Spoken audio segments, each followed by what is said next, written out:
Despite things going really well in my life, I still just about always striving for more. And well, don't give that up, because that is the mantra of the universe, and that is certainly the mantra of your inner being, because there is such a keen awareness that more alignment, more energy, more focus, more clarity, more fun, more. That is the natural understanding of an eternal being. Yet with the striving, I'm hardly... Well, now striving is a different thing. Striving and efforting are not letting the energy that creates worlds do the real work. So maybe it's the striving, and with the striving and efforting, there's very little contentment. We talked about this a little bit earlier, that when you're offering effort, when you're striving, often it's because you're comparing yourself to others. You're thinking about it in some way that disconnects you from the stream. Because when you're connected to the stream, there's no feeling of striving. There's just a feeling of power and clarity and abundance, you see. And so if it feels like you're striving, you might want to stop and ask yourself, who am I trying to impress? What presentation or effect am I trying? Because if it's the connection with source energy that you're reaching for, there's no feeling of striving, because you can accomplish that really easily. I am wanting to be more connected with source energy. I meditate every day. I've been meditating every day for probably the last 40 years. I have a meditation teacher. Yet it just doesn't seem like I could relax. It seems like Well, let's talk about this, because this is easier than you're making it out to be. So pick one subject that you're striving for and speak it to us here. I'm striving for... Does it have to be one? For sake of this conversation, just pick one for now. I'm striving for... Physical well-being. All right. So when you said, does it have to be one, give us another. Emotional well-being. And give us another.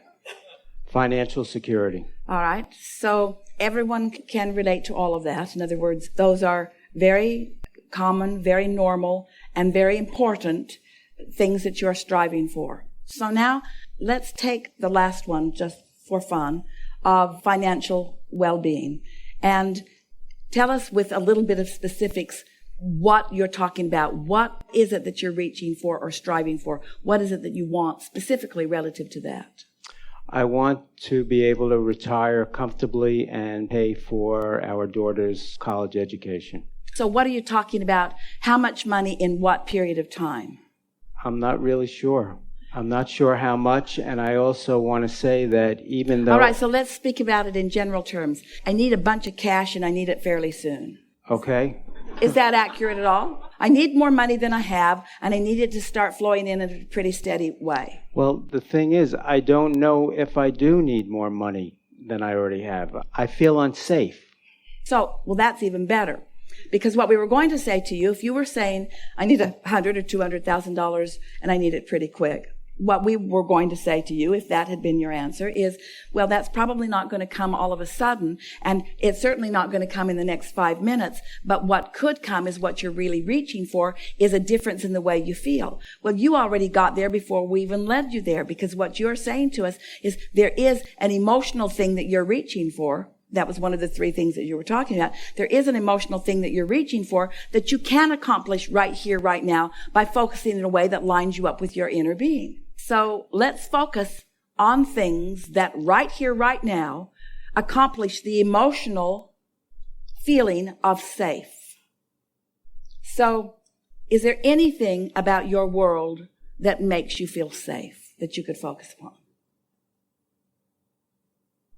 Well, I do have some experiences maybe at the end of the day where I do feel very grateful for the work I've done, how I've helped people, and the money I've earned. Well, let's not tie it to what you're doing for money. Let's not tie it to anything. Let's just see if we can isolate the feeling of well-being and safety. Do you feel that the chair that you're sitting in will hold you? Yes. And you feel fairly confident that you're safe here in this building. Now, it's going to feel like we're stretching a little bit. Do you drive a car? Yes. Do you feel like well-being? Is it stable? I don't actually feel well-being driving. I have fears of being hit again.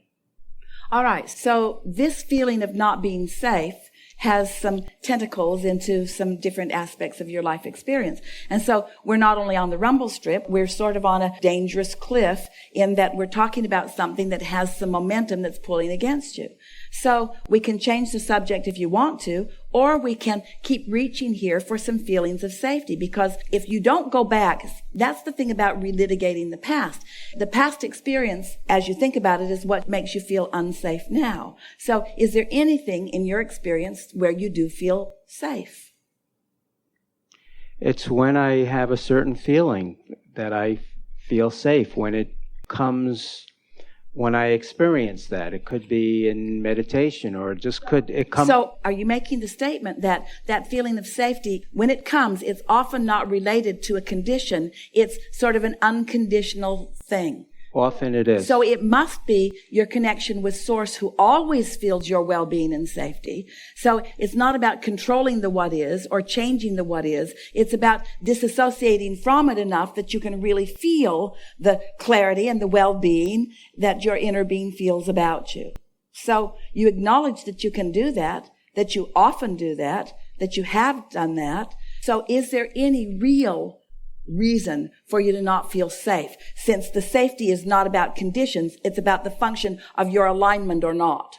Did you hear that? It's about the function of your alignment or not. And you just said to us, I can do that. So now can you go so far as to say, my feeling of being unsafe is not about anything other than my willing to focus myself into alignment where I always feel safe?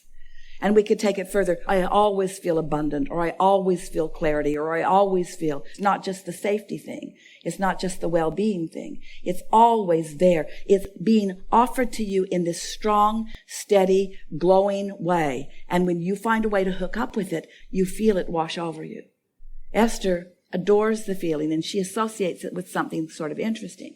She got this really great pillow at the airport that wraps around her head a little bit, and something about the way it positions her head, it holds her chin in a perfect position. And when she puts it on and reclines her seat, the 1.5 inches that her seat is allowed to recline, she has found a way of just settling into her seat, sort of locking her fingers together, and she says to herself, this feels so good.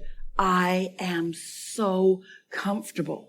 She's just focusing upon the comfort of that moment. And there is a feeling of well-being now that is coming over her every time she does that.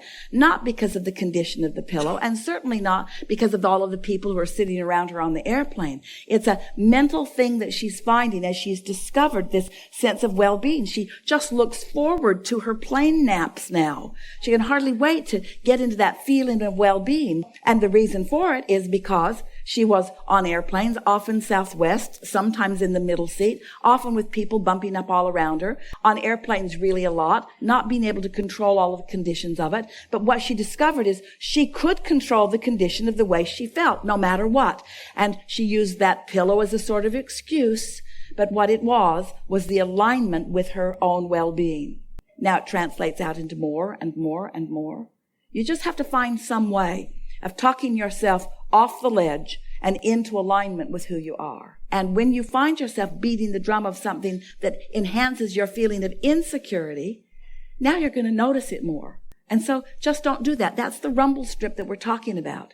You just can't be sloppy in your thinking. Law of attraction does not allow you to be sloppy in your thinking. If you're sloppy in your thinking, then momentum's going to take hold, and then you're going to feel less safe, and then more and more things are going to come about. You get what we're talking about?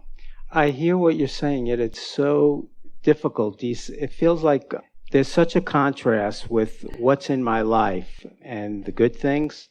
It's like it's never good enough. But stop right there. That means one thing and one thing only. You are often looking at your life not through the eyes of Source. Because when you're looking at your life, where you stand, what you're doing through the eyes of Source, it is not only not enough. It is extraordinarily wonderful. It is yielding all kinds of benefit. Your inner being is reveling. Your inner being revels as it looks through you. But you've got to allow yourself to feel that reveling, you see. And again, we said this earlier, if your inner being were not reveling through the magnificent life that you are affording your inner being to revel through, you would not feel lost when you don't allow the reveling. So you might want to say, inner being, revel a little less, because you're getting so carried away with your reveling that I can't get up to speed with it, and your damn reveling is making me feel lost all the time. Or you could say, I want to revel in my life in the way my inner being is reveling in my life. But you've got to find a way to allow the reveling. How? If I'm feeling poorly physically, a lot of the time... This is the opposite of the way to do that.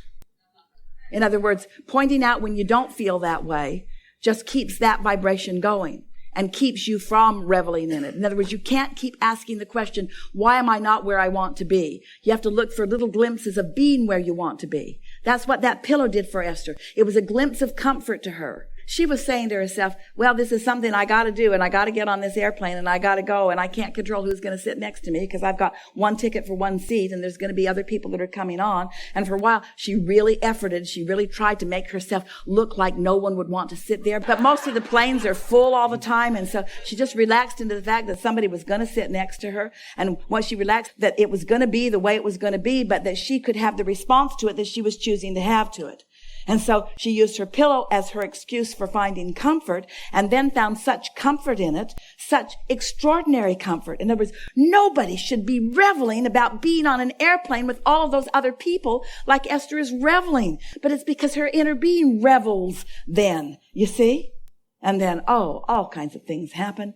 Clever things are said. Everyone's having a good time. There are relationships that are formed. People sitting around. Everything's uplifted. It's really a good time experience. In other words, on and on and on and on it goes. You have to stop arguing for your limitations, or stop arguing for the what is that is limited in that it's not giving you all that you want, because what you want is connection to source energy, and you can have it anytime. You have no excuse. None of you have any excuse in any moment in time not to be in full connection with source energy. You have no excuse. Now, we understand why you don't do it, because law of attraction has sort of been promoting whatever it is that you've been feeling. But you can change that little by little by little by little until you can come in full view. You can see through the eyes of source. And we promise you, you won't feel afraid, and you won't feel lost, and you won't feel ashamed. You won't feel guilty. You won't feel blameful. You won't feel out of sorts. You'll feel clear and in love with yourself and in love with them and confident about the world and happy to be here and remembering how you felt when you came and noticing the things that are uplifting in nature. You'll feel who you really are. You'll feel the way Source feels about it, and you'll be in the state of allowing how Source feels about it, you see. You will. Helpful? It's helpful, yes. I just want to, add, it's just so confusing for me to have so much in my life and to have so much. This is a good statement you're making. No matter how good it is, I still don't feel safe. That's it. I don't feel safe or well. But listen to our response to that. No matter how good it is, it doesn't affect the way I feel. And therefore, no matter how bad it is, it doesn't affect the way I feel, because the way I feel is not contingent upon conditions. You are on the brink of understanding what unconditional alignment is. And then, it's such a wonderful thing, because unconditional alignment means, you see, people are saying, give me that condition and then I'll feel good. And we say, feel good, then you'll get the condition. And then you say, well, there aren't enough conditions to make me feel good. And we say, that's because you are unconditional in your alignment. Source is not saying, get it all cleaned up and then we'll revel through your life. Source is reveling through your life. Source is not saying, make peace with every single person and then we'll look through you. Source is not saying, you're in an argument with that person and that person doesn't like you, so fix that and then we'll be here. That's the way most religions want to paint it, but that is not the way that it is, you see. Source is reveling through your life right here, right now. Source is reveling in the magnificence of what you are. And you got to find a way of doing that too. And when you do, you will then be free. You'll be free of trying to control conditions you can't control and to control perceptions that others have of you that you can't control. That's what's bothering you. What's bothering you is that you are separating yourself to some degree from the way Source feels about you. You're not allowing. It's like you have an umbrella up. Source is loving you and aware of you and shining toward you all benefits and ideas and impulses. And it's like you've got your umbrella up, shielding yourself from it, and then saying, I'm missing the alignment. We say, put the umbrella down. Put the shield down. Put the shield down by realizing that it's there and that you can find it.